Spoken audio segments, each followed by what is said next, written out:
శుభోదయం అందరికీ. నా పేరు వెనీషా. నేను నిర్భయ హై స్కూల్లో 7వ తరగతి చదువుతున్నాను.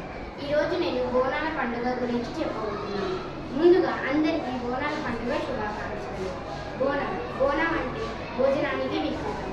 మనం బోనాలని అందంగా పసుపు కుంకాలతో అలంకరించి వేప కొమ్మలు పెట్టి పైన ఒక జ్యోతిని వెలిగించి అమ్మవారికి పెడతాము.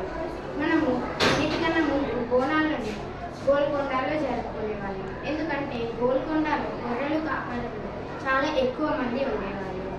ఆషాఢ మాసంలో మనం బోనాలు జరుపుకుంటాము.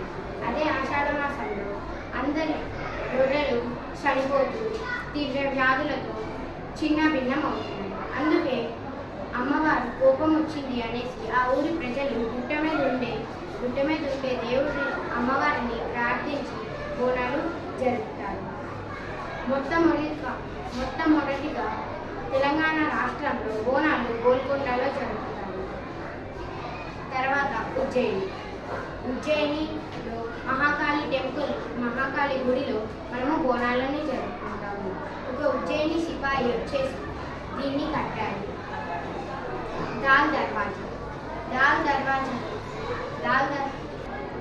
తర్వాత మనం జంట నగరాలైన హైదరాబాద్, సికింద్రాబాద్లో జరుపుకుంటాము.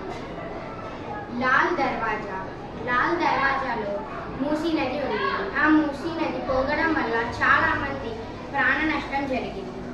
దీన్ని తట్టుకోలేని రాజు అమ్మవారికి బంగారు చాటలో చీర, ముత్యాలు, గాజులు, పసుపు, కుంకుమ ఇచ్చారు. దీనితో అది ఆగింది. అందుకే అందరూ అమ్మవారిపై నమ్మకం పెట్టుకున్నారు. వాళ్ళ పిల్లల్ని చల్లగా చూడాలి.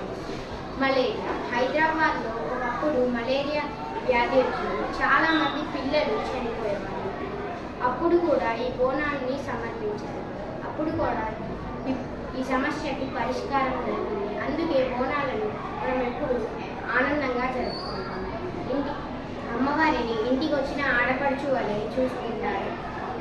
ఇంటి సభ్యులు అమ్మవారికి నచ్చిన పిండి వంటలు వండుతారు. అన్ని నైవేద్యంగా పెడతారు. బోనాలు మనం చాలా ఘనంగా జరుపుకునే తెలంగాణ గర్వానికి, గుర్తింపుకి చిహ్నంగా ఉండే పండుగే ఈ బోనాల పండుగ.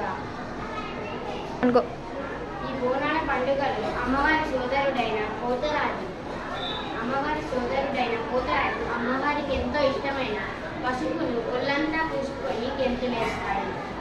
వారే కాదు, ఇంకా చాలామంది ప్రజలు ఉత్సాహంతో గెంతులు వేస్తారు. బోనాల పండుగలో మీ కుటుంబంతో కలిసి మీరు